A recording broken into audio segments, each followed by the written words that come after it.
I'm going to cut off my screen just briefly until we get started, if that's okay. Okay.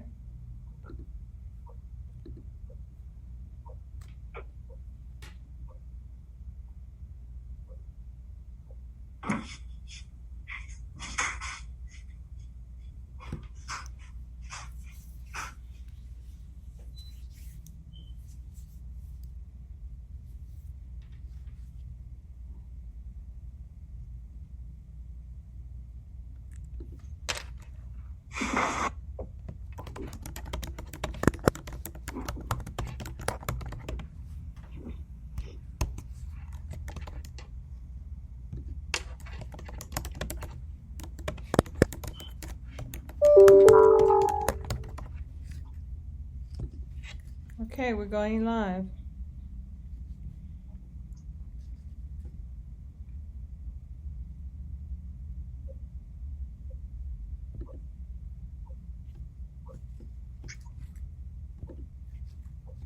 Okay, this is Willie Jones, and you've tuned in to another edition of Women for Progress Radio. Thank you so much for your continued support of this network. We're so excited again to bring you another amazing conversation and informative conversation.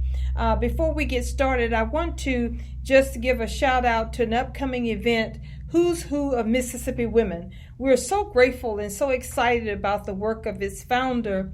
The steering committee around this group is Wakenya Clanton, and she's a native of Canton, Mississippi, that is doing amazing things in Washington in the political arena.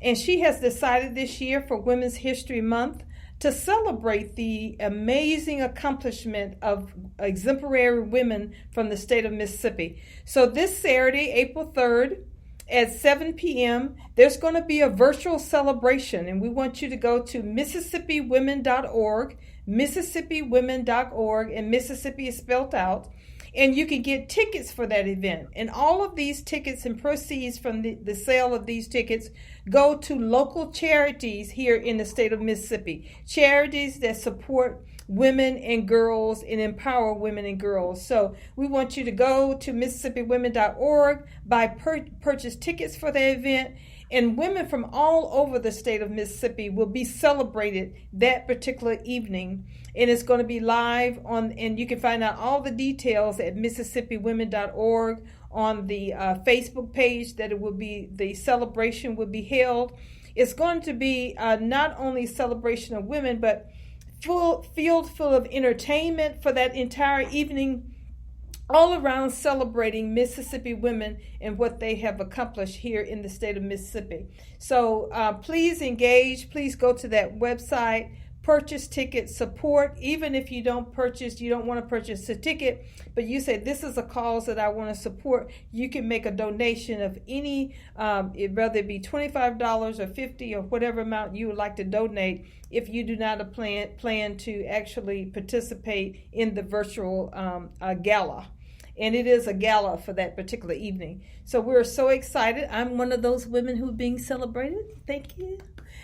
So we're excited about that particular event. And it's going to be wonderful. And we just love, the steering committee is made up of women also from here in the state of Mississippi. And I won't start naming them because I know I'm going to miss somebody, but there's some incredible women. But that entire list of that steering committee also is on that website at MississippiWomen.org. All the information you need for that event is on that website. So please go there and participate and share that with family and friends. So we're going to get started. Waiting on Dr. Thompson, and she has not tuned in yet. So we're going to go ahead and get started with our program. Just a little bit about our agenda tonight. The first half of our program, we're talking to the incredible mayor of the city of Jackson, Chokwe, Antar, Lumumba. We're so glad to be having this one-on-one conversation with him tonight. And so we want you to share this programming with your friends right now. Set up watch parties or whatever you like to do to share this information. If you have some questions, I'm going to be watching the comment section while our great moderators to moderate this half of our program. So if you have some questions, I'll be glad to share those in the chat, and they'll be glad to ask of the mayor if there are not questions that have already been asked by our moderators. And then the last half of our program, the last 25 minutes, I'm going to be talking with the executive director of Mississippi Black Women's Roundtable, Cassandra Welchlion, who recently spoke in front of the United Nations on equity and equality for women. And I tell you, it's always a great conversation when we have the incredible Miss Welchlion at the table. We're going to talk about women, we're going to talk about equal pay, and we're going to talk about what is the future of women's work going to look like. And it's going to be very different for us because African American women has been most impacted women during this COVID-19 pandemic that we've had. So we want to talk about that and kind of inform you and kind of get everybody with a sense of urgency to make sure that we're doing what we need to do to plan for the future for women, to pivot ourselves, to begin to look at what we need to be as we move forward and where the places we need to be. How are we going to continue to make sure that we don't lose all the traction that we have made over the years for women-owned businesses and careers and family and all those kind of things. So I'm looking forward to that conversation. So I'm going to turn it over to two members of Women for Progress who recently joined the Women for Progress Radio Network team. Miss Attorney Crystal Welch, who is a supervising attorney and law instructor at Mississippi College School of Law, and the incredible Monique Montgomery, who's also an attorney practicing here in the city of Jackson. So welcome, ladies, and I'm going to throw the ball to you all, and I'm going to back out. Thank you, Willie. I will start by introducing our mayor. Not that he needs an introduction, but I will just give some highlights. I'll start by telling you Mayor Lumumba became the 53rd mayor of the city of Jackson, Mississippi. He was 34 years old, making him the youngest mayor in Jackson's history. He's an attorney, a husband, a father, and the son of two lifelong community activists, the late Mayor Chokwe Lumumba and Lumumba. Our mayor, throughout his life and career, has been maintaining a consistent presence in community projects and displayed a genuine commitment to justice. Without further ado, our mayor, Mayor Chokwe Antar Lumumba. Thank you very much for having me. It is always a pleasure to appear before the Women for Progress in the many forums that you have, whether it be through Women for Progress Radio or the events and the informationals that you put together. And so I'm grateful for your continued advocacy and the ability that you have to educate our community throughout. So I'm happy to have a conversation with you tonight. Thank you. Well, we will pass our the baton over to Crystal. She's got the first question for the evening. Yes. Thank you so much, Mayor Lumumba, for joining us tonight. We're honored by your presence and we look forward to hearing from you. So we'll get started with the first question. It was recently reported in the media that Jackson has suffered over 30 homicides so far this year, which marks a 70% increase compared to a year ago. One of the local reporters stated that 2020 stands as the deadliest in the capital city's recorded history. In comparison, we've also heard from several mayors in cities across the country, such as Chicago, Los Angeles, and New York City. They've addressed the same concerns that there is a homicide spike in their communities as well. And it's also happening amidst the coronavirus pandemic in particular. So can you talk to us about Operation Crush and how you and the police chief plan to address the crime spike and the policing issue in Jackson, and whether or not you've been in collaboration with these other mayors from other similarly situated jurisdictions to help devise a plan to make Jackson safer? Absolutely. Well, I appreciate that question, and I appreciate that question for a number of reasons. as we deal with the issues of public safety, whether we're talking about homicides, whether we're talking about confronting a pandemic itself. It's one of the more sacred responsibilities that you have in leadership is to do everything that you can to protect people. Unfortunately, we have seen a rise in homicides, not only in Jackson, as we deal with the issues of how people, no longer take permanent solutions for temporary problems. And unfortunately, we've seen a 40% increase in homicides nationwide. What that details for us, what that shows us, is that social determinants heavily impact the crime that we see, crime as a disease, as a contagion that spreads through our communities, where people have a hard time confronting the pressures that they are under, have a hard time confronting the trauma that they deal with. We also have to pay attention to local factors, such as the more we've seen a decrease in mental health funding statewide for a number of years, we've seen an increase in homicides, and there's a correlating factor there.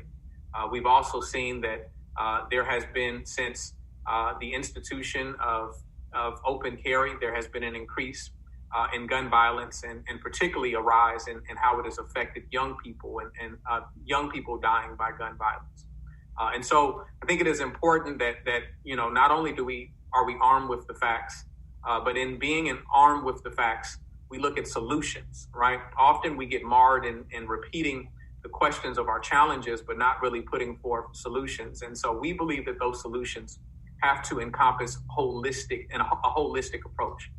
And I have been engaged in conversations with mayors from Birmingham, Atlanta, mayors from New Orleans, mayors from Shreveport, Louisiana. And unfortunately, we've been talking about this similar narrative of how people find themselves marred in these challenges and have difficulty dealing with them. And so when we talk about a holistic approach, yes, we believe that police are a part of the solution.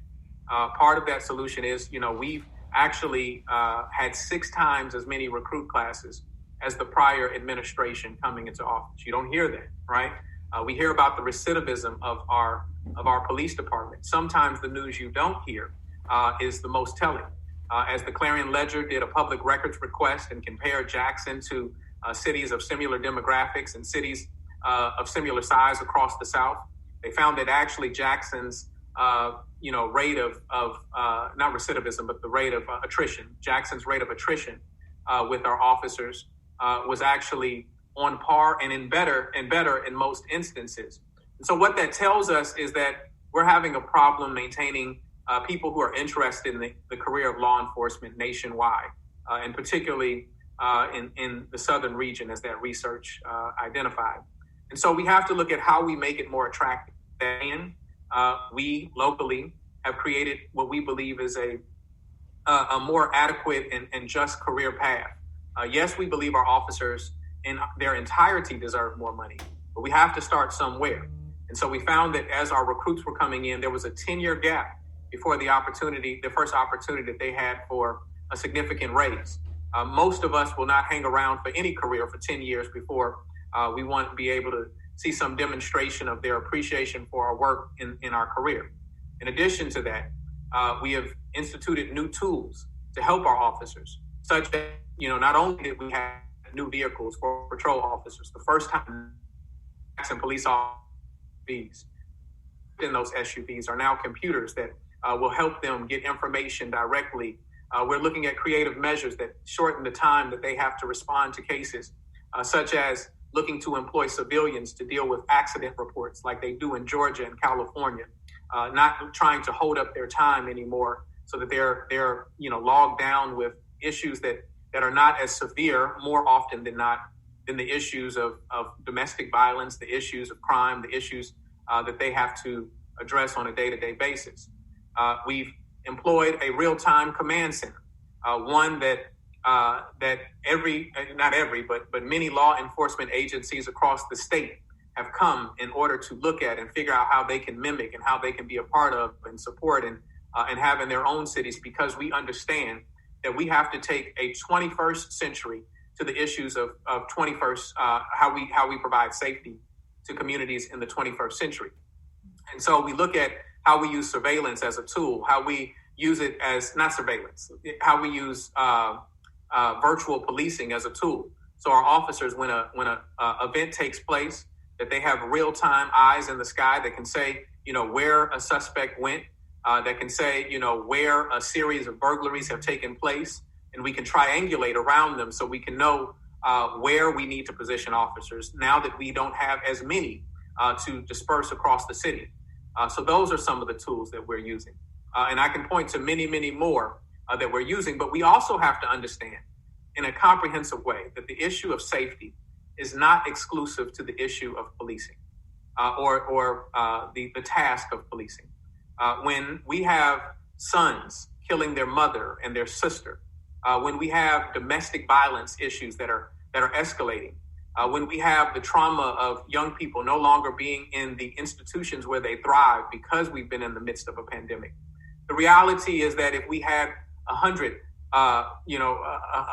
of the officers that we needed, it wouldn't be enough officers to be in place when those issues take place. And so we have to not only focus on the what, we have to focus on the why. We have to be able to address issues of mental health. And so we want to collaborate with institutions like Jackson State. So when students are going through their social work clinical training, that they can be a part of the solutions. That is why not only in the pandemic did we have a hotline that addressed people who were symptomatic of the coronavirus, but we had a warm line so people could call and address the mental pressure and the mental stresses that they have been dealing with. We've collaborated with not only community partners, but faith leaders so that they could be credible messengers to be a part of the conversation. We've worked with organizations such as Strong Arms of Jackson that work in violence interruption training, where they literally throw themselves right in the middle of some of the most high-risk circumstances so they can better understand the conflicts.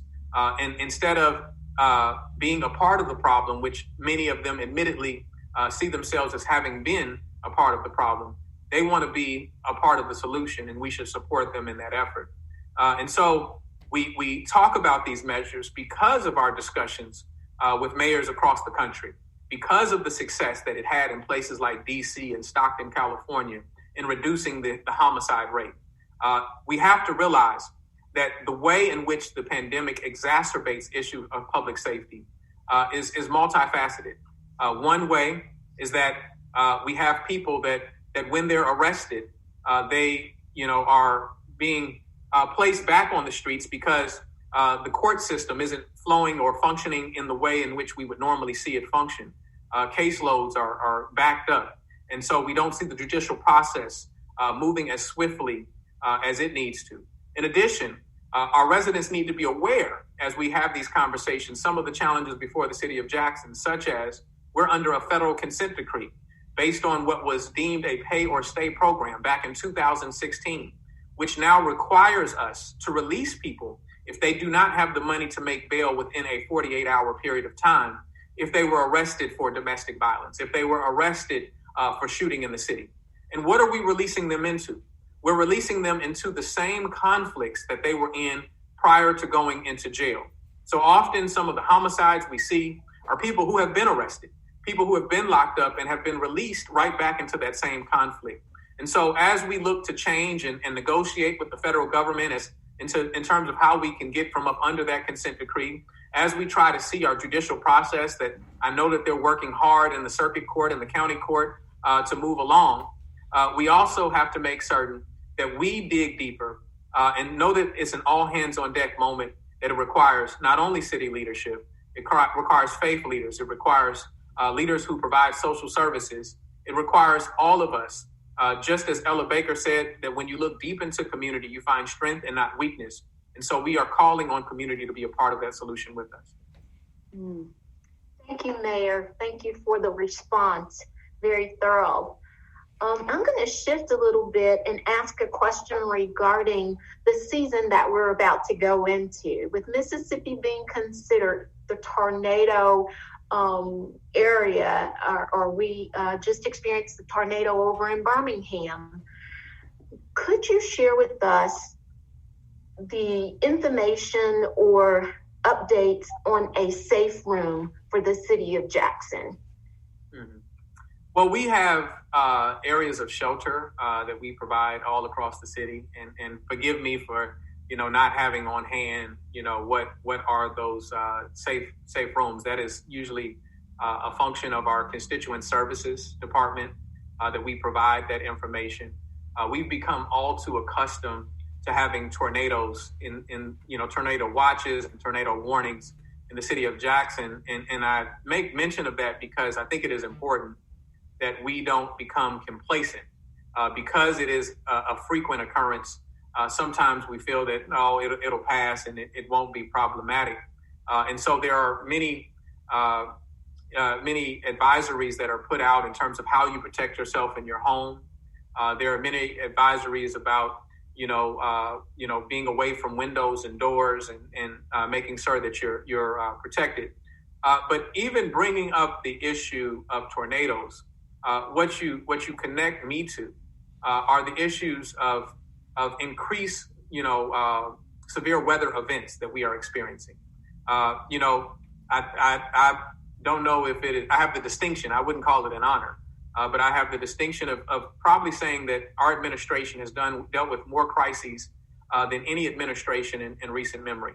Not only have we had the freeze of 2 consecutive storms that we experienced in February, debilitating our water system, where we weren't unprepared, we were ill-equipped, right, to deal with it because the systems we have are the systems we have until we no longer have those systems.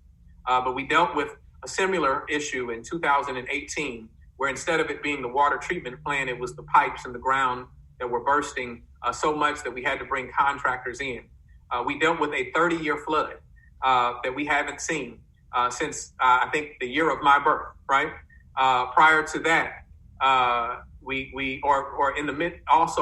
in the midst of these 4 years, we've dealt with a 100-year pandemic, not to mention the crises that we have faced, such as trying to save our school district.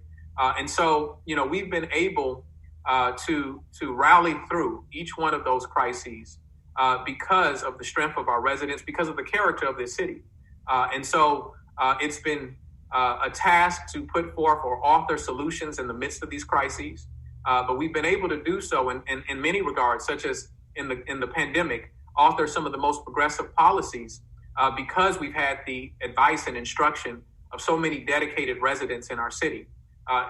Even through the water crisis, what I did have a lot of pride about was the character of Jacksonians, not only from the private side, but businesses, from philanthropic groups that stood in the gap in order to distribute water, both potable and non-potable water, seeing, brothers and sisters, who, maybe do yard work or wash cars, filling tanks so that they could provide water to residents, seeing the support as far away as, places like Birmingham and New Orleans, who the New Orleans Pelicans and the New Orleans Saints sent water to us.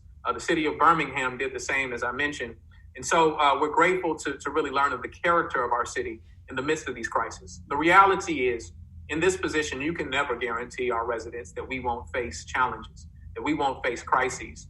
The question is, how do we stand up in those moments, and how do we address those things? I would tell people, as it pertains to our water crisis, while our residents have water restored and the boil water notice has been lifted, the reality is that we are still in the midst of a crisis because until we get the support in order to build a sustainable and equitable water treatment facility, then it's not a matter of if, it's a matter of when we will sustain some of these challenges again.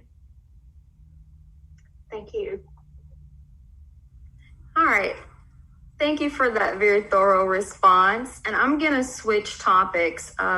We're, of course, Women for Progress. So I want to talk about women a little bit. In 2017, the Jackson Free Press, they reported that the Wallet Hub study found that Mississippi was the worst state for women, as it suffered the highest number of women in poverty and lowest life expectancy for women. What can you tell us about any specific steps or approach that your administration plans to take if reelected to advance to address the inequalities that women face in Jackson. I know they also reported that women earn approximately 27% less than their male counterparts here in the state. How do you plan to address that inequality? Absolutely. Well, you mentioned one of our good friends earlier in the conversation. You talked about Cassandra Welchlion, and we were proud to stand with her for equal pay for equal work day and lifting up these issues. I think that it is well past time that we understand that women not only deserve equal pay. In many regards, women are holding down the corporate boardrooms better than men, even as they are CEOs of households. And I think that is an important fact that we need to know as well. That's why we support, I'm one of the mayors for a guaranteed income. And one of the programs that we're most proud of is Aisha Ayandoro's Magnolia Mothers Trust, understanding the issues of economic justice and how they disproportionately affect those CEOs of the household. Women who are not only trying to maintain, financial stability for their home, but they're also caring for their children disproportionately.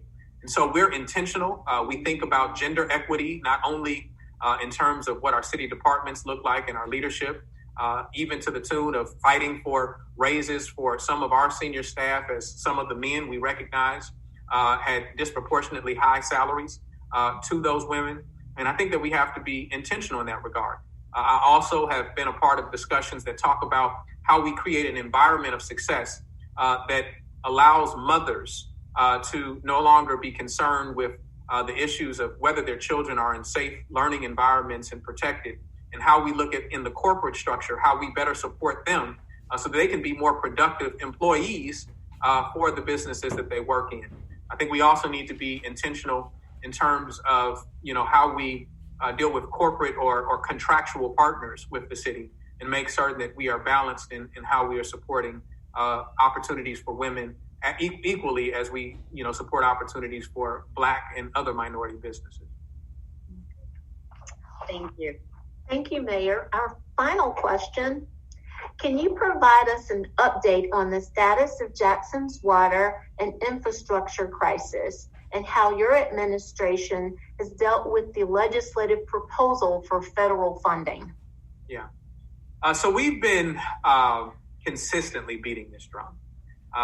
People are talking about WRDA funds now because of Senator Cindy Hyde-Smith's mention of it in terms of her bill or recommendation to support the city of Jackson.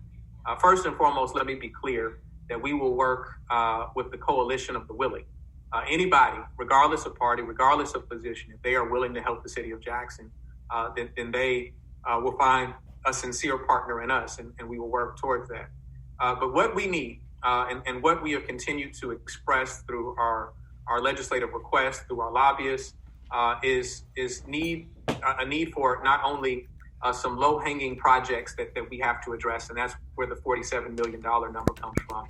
We recently received some support for the JH Fuel treatment facility in legislation that passed this week. That is our oldest water treatment facility. But we want to make certain that we understand that that's only a beginning. We need to know that we all have to lean in. And so we continue to go to the federal government. And what we want to create is a stream of funding that can deal with ongoing issues within our water treatment facility. To that point, that is why we have aggressively worked to repair our enterprise system. We won the Siemens money, and the Siemens money has to go to fixing our enterprise system. Because if we can't give you dependable water bills, if we can't increase the revenue in our water department, then ultimately we will not be able to fix the water treatment facility, pipes or roads, any of the things that demand our attention. And so that's why that settlement was so important. And that's why we have an RFP out to replace our water meters. And simultaneously, we have legislation that has passed the House and the Senate again and is going to the governor's desk. We've already been in consultation with the governor, and we believe that he will sign this piece of legislation that allows relief to our residents who, at no fault of their own, receive delayed water bills, and we have bad debt that neither they will be able to overcome nor the city will be able to move beyond. Thank you, Mayor. I think we have time for another question, Crystal. Yes, we do. Great. I would like to talk a bit about litter and pollution in the city of Jackson. I know that the city of Jackson is encouraging people to report litterers to 311 if they catch people in the act of littering. And when we talk about littering, we often talk about it in the context of aesthetics, keeping Jackson aesthetically beautiful. We don't actually often talk about, how this litter can degrade and pollute the environment, particularly during a pandemic that can help facilitate, the spread of disease. So can you talk about how your administration is approaching and tackling litter and pollution crisis in Jackson? Crystal, you have tapped on one of my absolute pet peeves. Anytime I'm riding down the street or on the highway, I'm on the phone with Commissioner Simmons asking for support. And I do want to be clear that he's been very helpful and responsive to our requests, when we make them. But we're tackling this in a multitude of ways. One, we have a garbage collection contract that is now out for RFP. And while I have no preference over what company gets that particular contract, I do have some stated goals that I believe that we have to obtain. Not only do we want timely and sufficient service in actually picking up the trash, we want to make certain that within that contract is some support in dealing with the consistent problem of litter that we see. Right now, we have a solid waste division under the leadership of Deputy Public Works Director Lakeisha Weathers, who works aggressively. And I know for a fact that anytime we have a dump site reported, they go and clean it only to see people repeat the action of littering. And I want to admonish people because that is a spirit of entitlement. My mother taught me as a child that if you don't care for your house, no one else will. But as they are working hard, we know that we need more support. And so we want that contract to help with that. Also out of that contract, I want to make sure that we secure a garbage bin for every household to be provided with a city seal on it. Not only do I think that will show and demonstrate uniformity across the city and being more aesthetically appealing, in areas that are underserved, often people don't have trash cans and put garbage out just in the bags, which make it more susceptible for animals or rodents to get in those bags and spread litter across our city. That will help alleviate the issue of litter as well. And lastly, I want to work with some community partners. We've talked about not only the workforce development program of returning citizens, but also employing some of our homeless within the city to kill two birds with one stone.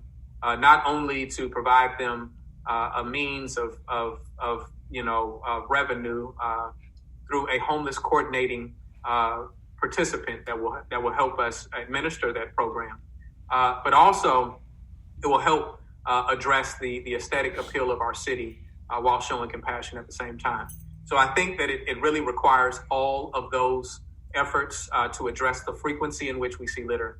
But more importantly, we have to demand and call up to one another that we take a different approach to our community, understanding that this is our city. I was out campaigning one day and literally saw a sister throw a Coke can off in the area. I may have lost that vote because I went right up to her and I said, "Sister, we can't do this, right? This is your community. This is where you live." And so we have to not only employ strategies of how we pick it up, but not have the spirit of entitlement in the first place that somebody is supposed to pick up after us. I appreciate that response, and I'm glad I join you in that effort. I've got a dash cam on my car, and I see people tossing stuff out, and I stick my head out and I say something. They've been kind about it, but I'm not running for anything, so I don't have to worry about losing votes. Let me say this, though. While we want you to be able to provide information to us, we're not asking that anybody place themselves in harm's way in a conflict, and so we don't want you to get in conflict with someone. And maybe I'm not the best example of that since I approached, but we want to be able to address it not only from a strategic standpoint, but from an educational standpoint. Thank you for that. Appreciate you.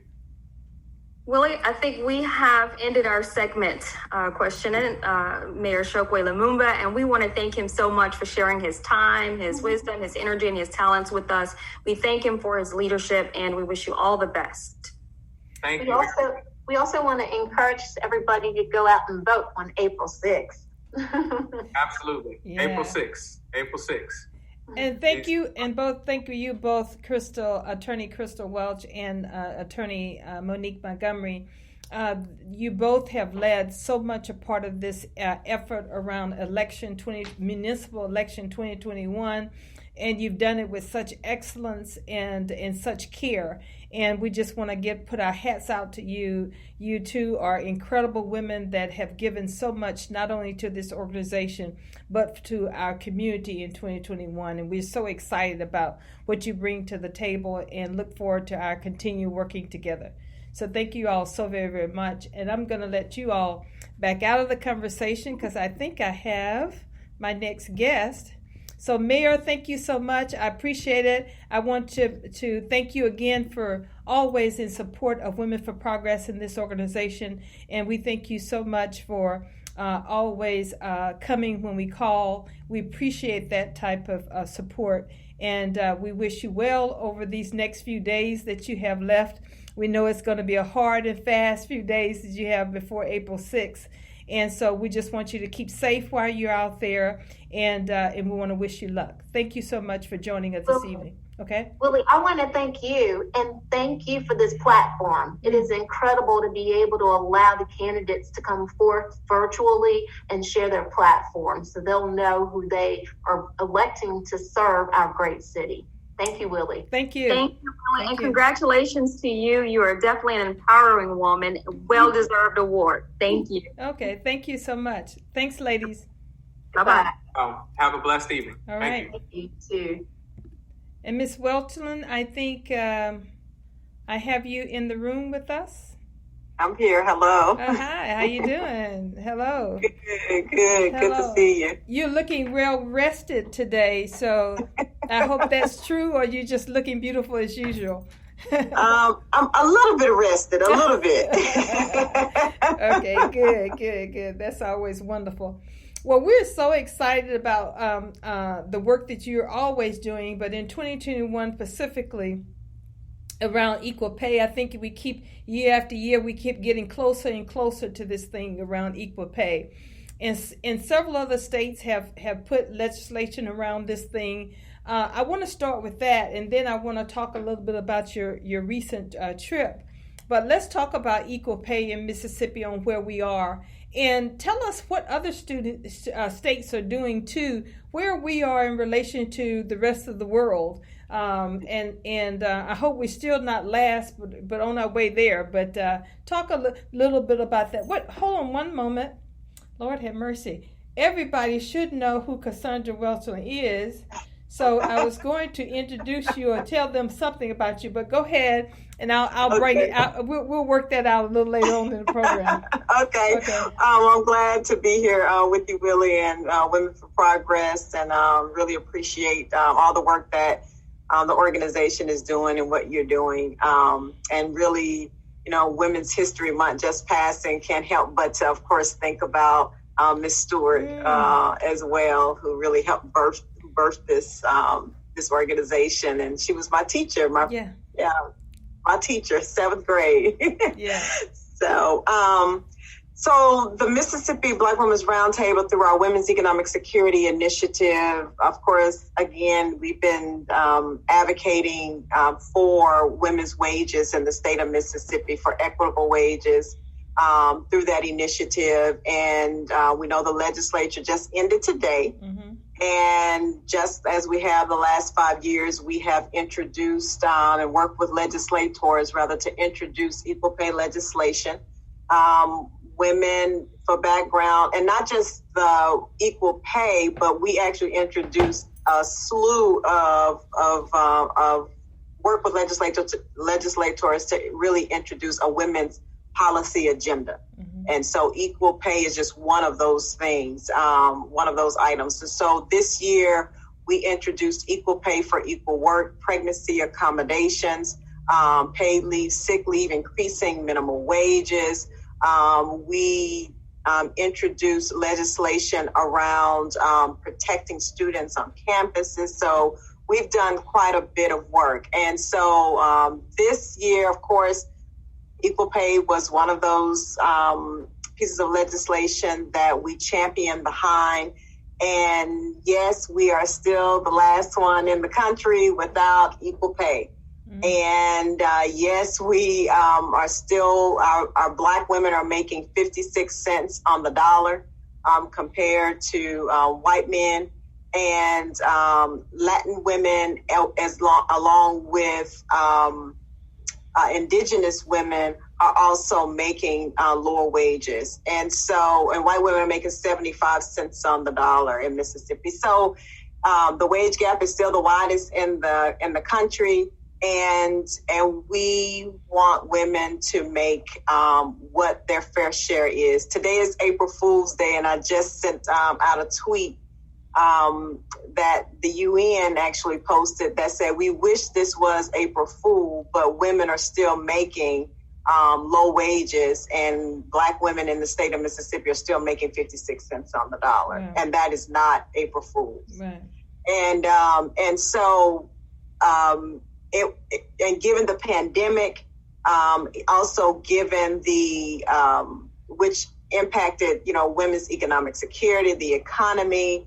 Again, women have really taken the blow on this pandemic, through this pandemic. We're the frontline workers, we're the cashiers, we're the childcare workers, we're all of those things. And we also are part of the workforce in Mississippi. And so we advocated for an equal pay law that would do a couple of things. It would not require salary history when someone is applying for a job, because we know that when a woman goes to another job, that salary history, which was based on, stereotypes and what she's supposed to have made from her previous job, which is not rooted in what she's actually worth, it follows her, which continues to create the wage gap. So we're saying don't require salary history.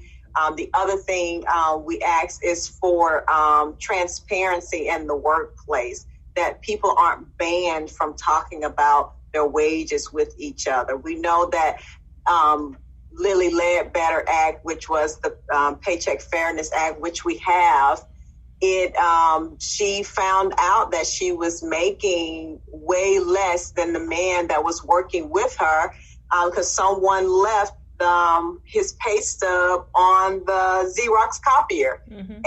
And because she would have been fired had they talked about it. And so through her advocacy, she was able to push for that federal law. And so that's one of the things that we, push for. But also there was good language in that bill that would have allowed employers to just self-correct, mm-hmm. right? So if they see that they didn't have good practices in their institutions, then they could self-correct, mm-hmm. and, change their work practices and how they pay people, and no penalty, there, but just doing some self-correction. Well, it did not pass. There was a bad bill that was introduced that would have been worse than the federal law. It was not an equal pay law. It would have just done more harm and would have caused women to have to prove that they were being discriminated against. And it's already hard to prove that. Mm-hmm. And so this law would have been even harder. And so we did not like that bill. We pushed really hard to kill that bill. And we got a lot of people who are watching to say, to join us to help kill that bill. And so we're really glad about that. And this summer, we were promised that we will have a hearing on equal pay. And so we're going to be working towards that. If Mississippi would pass an equal pay law, it would put $4.15 billion back into the economy. Wow. It will cut the poverty rate in half. Wow. And we will have, better households that are economically secure. And that's just a small thing, that can happen. And so we're going to continue to advocate for that. Like, that's just what we're going to do. And it's the right thing to do, particularly when you got half the workforce are women. And when you have about, I believe, 30% of those women are, Black women and low wage working women. And so we're going to continue to advocate for that. And I want to reiterate, too, that this is a perfect example of when we empower women, we put policy in place that women can empower themselves. This equal pay thing is not about a handout. Women want to get paid what they are due to get paid. They want to get paid the same as other individuals that hold the same positions. And so when you do that, women can empower themselves. Women can pay their own bills. Women can help, improve the quality of life for their own families. They don't need a handout. And so when you're talking about cutting poverty in half, wow, that's great for Mississippi. And it's great for Mississippi. And I want to go back to that one caveat that you talked about, is the idea around salaries. And because when we look at what's going on with the pandemic and how Black women have been impacted, or women of color have been impacted, it is going to be so important for us to put these different policies in place to help fill in the gaps for us. When we start talking about what the future of the work of women is going to look like over the next couple of years, we got some work to do. We have some serious work to do, and specifically in Mississippi, and we got to do everything we can. We don't want the rest of the world looking at Mississippi and say, look how Mississippi is treating their women. Look at what the status of women is in the state of Mississippi. So it's important. This piece of equal pay legislation and what we need to do around it to get it passed is just good business for Mississippi. Right, it's good. Right, it is good business. Equal, and we're gonna use that, Willie. Equal pay is good business for Mississippi. Right. It absolutely is, and it will attract businesses. It will also keep millennials who are going off to other places that protect their wages and pay more. And so we want to keep those young people, because that's how we continue to grow and, replenish our population. And so we want to be able to do that. And that would be good. This legislative session did not do what it needed to do for women.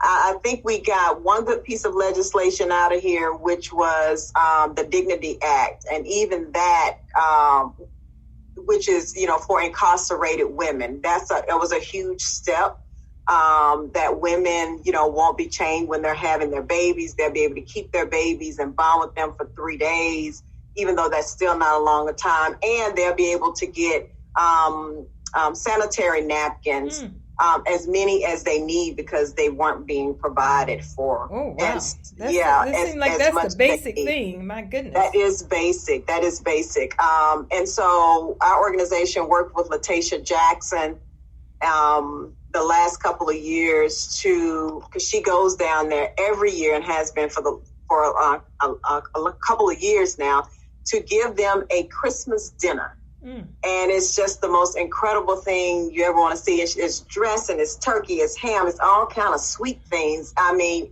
what our staple Southern Christmas look like, that dinner, that's what she provides. And so we worked with her to provide, we just gave sanitary napkins always, and we bought hundreds of them. And, the stories that we heard was just so incredible, but also heartbreaking. It was like, wow, we haven't seen, always pads since, for 15 years. Wow. Thank you for making us feel like a woman. Wow. And so, so that was a good thing that the legislature did in passing that bill. But we also know we lost Medicaid expansion for postpartum moms, to expand Medicaid for 12 months. And we know that, again, Mississippi has the highest maternity mortality rate among Black women. And so that bill would have been really good for women. I mean, it takes us a year or so to get our bodies back. And so she should be able to have Medicaid or insurance coverage at least for a year. But right now she only has 6 months. Yeah. So we're going to continue to work together and work to, like you said, bring women to that table so that we can get what we need to take care of ourselves. And equal pay is not just about the woman, right? Mm-hmm. It's an economic issue. It's a business issue. It's a community. It's a family. It's a whole family thing. I mean, even the men benefit when women get more, when they're making the money that they can make. That money is coming into the household. So when you have mothers and fathers working together to improve their quality of life for themselves and their children, that helps the male. That helps like the community they live in. To be homeowners and pay taxes and all of those particular things. To pay debt down, to do all of those things. It does. We put away retirement. It does all of that. And I want to speak to also, I think you and I talked about this morning or yesterday morning, sometime this week, but I'm going to be calling on other women-owned businesses too to look at your corporate structure, your set of the culture that you have, the things, your mission, your goals, what you stand for. And I'm going to be asking women-owned businesses all across this state to just express their view on a lot of these policy issues around women. If you're a woman-owned business, you have so much power in not only the businesses that you own, but you also have power in your pocketbook and the amount of taxes and the employees that you hire and all those things. And we're going to be looking for women to help speak up against. I think that's one of the areas where we need more support. We need more empowerment.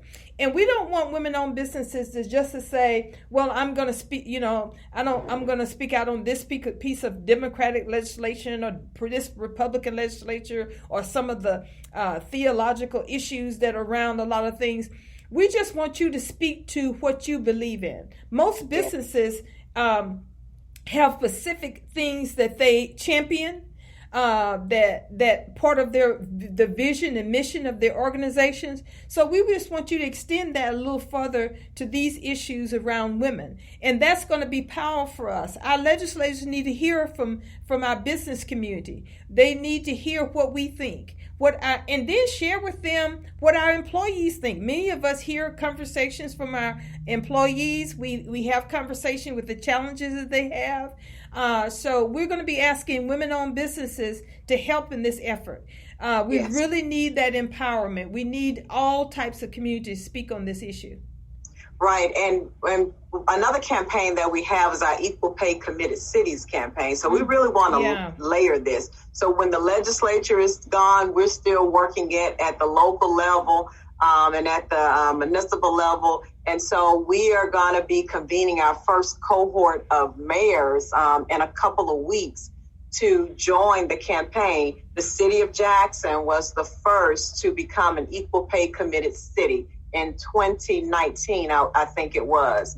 And we were so excited about that. So they decided they would not, require salary history on their applications, and that they would do more work to make sure there is equity in their pay. The other thing that Mayor Lumumba did when he accepted this is that he also called on businesses like you did, Willie. He asked that businesses would join the effort and become equal pay committed, businesses. And so we're going to continue to do that and to get the Black women or the women businesses in the state, because we need everyone, not just Black women. We need women who own businesses. We need men who own businesses to come and stand and join with us. And so, and Clarksdale was the second city that became. So we want, this to happen all across the state of Mississippi to join this. And I think that's what's going to get us over the hurdle, Cassandra, in 2021, so we can be ready when this thing comes up again to just knock it out of the park. It just doesn't make sense. We need to be there. Now, I want to tell us a little bit about you, a lot of your work that you're doing it's been through your leadership at Mississippi Black Women Roundtable. Tell us about that organization and what are your goals? What is the Mississippi Black Women's Roundtable? Yeah, so the Mississippi Black Women's Roundtable is an intergenerational statewide network of Black women and girls working to do a couple of things. Increase the civic engagement and voter participation among Black women and girls and Black community, and then champion public policies that impact our lives. So the work that we've been doing under our Women's Economic Security Initiative, those policy advocacy agendas, that's the policy in which we are pushing.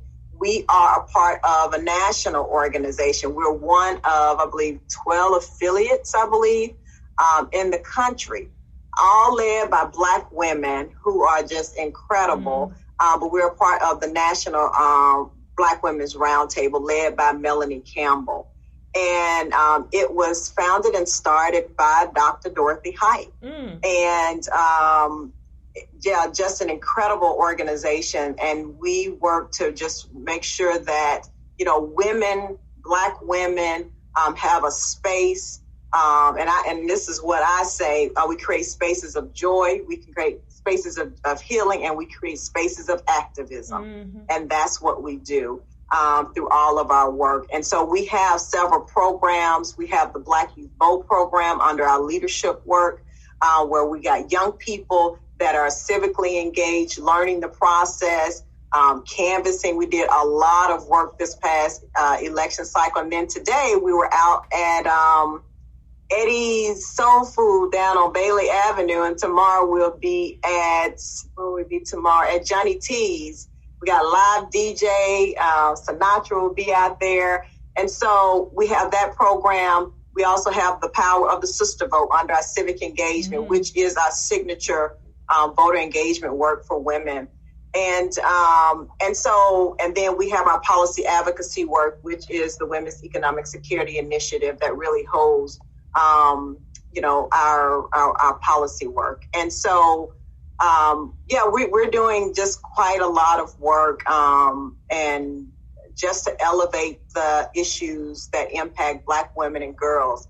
And we haven't been doing it, but we will be even more including trans women as a part of that work, because we also understand, that trans women are also women, and identify as women. And so we want to be, very inclusive of them, including them in what we do and partnering more strongly with those organizations. So that's the work that we've been doing. I'm loving the way you're reaching out and bringing other organizations into the partnership with you. I'm loving what you're doing around young people. I've seen some spotlights on incredible young women all over the state that is working with Mississippi Black Women's Roundtable and Mississippi Votes and doing some incredible things, because we have to make sure that we continue to build our future. And so I'm so excited about you all, and you all have such an intentionality around this whole work. So it's amazing empowerment. And because we only have a couple more minutes left, that's a good segue when we talk about this intentionality and building the future. And I'm sure that's why the United Nations reached out to you and said, Cassandra Welchlion, get up here and tell us about what's going on around Black women, about equal pay, about equity, and about how do we make sure that we keep the issues around women in the forefront. So tell us about this incredible opportunity. We're so proud of you. You went to the United Nations on March 25th and spoke, and I can't imagine the thousands of folks. So tell us about your visit. What did you get an opportunity to share? Yeah, it was really incredible. And it was actually, I didn't even go. It was actually via Zoom. Okay. But we had over 1,000 people that registered for that from all over the world. And they were talking to us in the chat, and they were from everywhere. It was one of the largest convenings that they had, and it was incredible. But I did get a call asking if I would be a panelist. And it was to commemorate the International Day on the Elimination against racial discrimination and to commemorate women's history. The United Nations passed a resolution at one of their conferences to really, talk about and work towards the elimination against discrimination, racial discrimination, and all forms of discrimination. And so the United Nations of Women hosted this. And so when they reached out, they said, Cassandra, we want to be more intentional and in relationship with organizations that are doing movement building work and are working with the people. We want to, bring to bear what we know and how we do our work to what you know and how you do your work, so we can really be in community. And what really prompted this is the pandemic really, showed the disparities and showed the racial inequities that exist, when it comes to healthcare. But then on top of that, all the racial unrest happened in this country. Actually, not even in this country, around the globe, it happened. And so they wanted to partner with, really have this conversation based on their history in working in the United States during the Civil Rights Movement and with the NAACP, and also their work they did to tear down the apartheid system in South Africa. And so they asked me to be a part of that conversation to really talk about, the past, the present, the future, and how do we begin to work together and share again our learnings so that we can identify the problems, but then work to build solutions and develop solutions. And so I shared what I thought needed to happen, and that was to come together to really develop these intentional learning conversations together so that we can learn. I believe and I know based on, I used to, I stayed in Africa for a little while, and I went to Brandeis University where my master's degree is in sustainable international development. And so I know the models in other countries that have worked that, people in the United States can learn from, and also, and they can learn from what happens, with us. And so the U.S. South and the global South are not that much different from one another. And so to have, the UN, the executive director for the United Nations on the call, the minister of housing and urban development from Tobago and Trinidad, and then the ambassador who was from, where was she from? The ambassador who was the permanent observer for the African Union. I said, I want to invite y'all to Mississippi. Yeah. And they said, we want to come. Wow. And I tell you, I've gotten 2 emails since then, and they are working to be intentional and to come here. And so I'm just so excited about that. And I think the thing about the United Nations that I do like is they have a framework, from the Declaration of Human Rights. The framework works. And I think there's more about holding the United States to, they are a member state, but yet they don't hold true to some of those charters, to the charter and to some of those resolutions. And so the United States need to be held accountable to being a member state, what they signed on to doing. And so those frameworks can work right here in our state and in our country. And so I'm looking forward to building that relationship with them to learn. So I said, come sit on our front porch, drink some sweet tea, and eat some of our hot grits. That's right. And I love the idea, like you said, bringing together this community, because as women move forward, this post the pandemic, that's how we're going to be able to get the work done. We're going to have to move together in communities. We're going to have to link hands together in ways that we have not linked hands before. And so we're so excited about the work that you're doing. We so appreciate your investment of your time and your talent, your resources, your efforts to do all the incredible work that you're doing. This is revolutionary work and innovative work, and caring work, because you take so much care to make sure that you're inclusive. You make sure that the communities that you're creating to do the work are inclusive of all women on all walks of life, young and old, and all of us. So I thank you so much for all that you do. And I keep saying you're going to be running the next time the presidential election come around. We'll be submitting your name as a candidate. So tell folks, how can they connect with you? Tell us about the website, contact information, all of that. Yes, so folks can go to our website at msbwr.org, msbwr.org. You can go on all our social media is Mississippi Black Women's Roundtable, Twitter, Instagram, Facebook. Go there, and and that's how you can find where we are. There's ways that we need you to be involved. We have the Power of the Pocketbook campaign. Go on our website to learn more how to engage in that.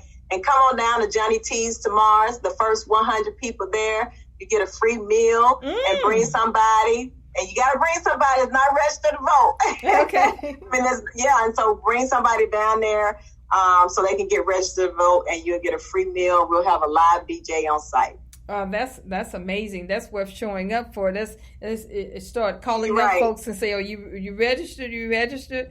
Right. Definitely, sure. So share that information. And Johnny T's always has amazing food, and he's an incredible entrepreneur here in the city of Jackson. And so shout out to him and his continued success around his restaurant and being right there in the heart of our community. And also to Mr. Eddie Soul Food. Wow, he cooked us a meal today. Wow, it was good. So thank him as well for letting us be there. Well, we want to tell people to like your page. Go to MississippiBRW.org and Google Mississippi Mississippi Black Women's Roundtable, and they'll come up too. Like those pages. Sign up for the different databases so you'll be able to get the information and get on their calendar of all the events that are coming up, and keep informed of the work. And the main thing is get ready to get engaged. When they shout out for a call to action, we want you to be ready. We want you to know who Mississippi Black Women's Roundtable is, and that once you get information from them, that you'll be ready to get engaged. Cassandra, thank you so much for being part of this conversation with me today. I appreciate you so much. I want to let people know that you are part of the Women for Progress organization by our incredible founder that's founded this organization over 43 years ago, Miss Dorothy Stewart Samuel. And we've given some shout outs this month on our founder and what she has contributed to this organization by founding it, creating a vehicle, and leaving this legacy for us to continue to grow and continue to use it as a vehicle for community service and be a catalyst for change in the state of Mississippi. So we salute her and salute all that she was to all of us. And we really, really appreciate it and love this opportunity to continue to grow and develop and to keep on keeping on. So thank you all so much for listening in tonight for Women for Progress Radio. Thank our mayor for joining us on the one-on-one conversation on the first half of our program, along with members Monique Montgomery and attorney Crystal Welch, who moderated that conversation. Thank you, Cassandra, for being part of this organization, for continuing to give of your service to this organization and to our Mississippi community. Thank you so much. All right, I want to remind you again, April 3rd, the women's event gala that we're so excited about, Who's Who of Mississippi Women. Go to MississippiWomen.org, and that's spelled out, MississippiWomen.org. You can purchase tickets for this gala that's on April 3rd. This was founded by Wakenya Clanton, who is a Mississippi woman herself from Canton, Mississippi, who now resides in Washington and doing incredible things, engaging our community in a very in politics and doing some incredible work. We're so proud of what she's doing around Who's Who of Mississippi Women. There's an incredible steering committee who were made up of Mississippi women. If you go to that website, MississippiWomen.org, there's a steering committee. You can find out about all of those women who have engaged with Ms. Clanton around this effort. And that's going to be Saturday night. I think the time is 7 p.m. But we want you to purchase tickets, because all the proceeds that go from the purchase of these tickets is going to benefit local organizations that are supporting women and girls in the state of Mississippi. So we all thank you so much. We're going to that committee and this particular group, Who's Who of Mississippi Women, are going to be recognizing women who are past and present all over the state of Mississippi who've been doing amazing things to empower us and empower this state and our economy. So please join for that particular effort. Again, go to MississippiWomen.org. You can find out all the information about how you can engage on that website, MississippiWomen.org. All right. Thank you all so much again for joining us. We went a little past our time tonight, but that's okay. It was good information. Remind you that, of course, our show goes live here on Facebook, WomenForProgressRadio.com, WomenForProgressRadio.com. You can find out about all of our lineup of all of our radio shows there. So thank you so much for being tuned in for us tonight, and have a great, great weekend and a wonderful, wonderful, wonderful holiday. Thank you.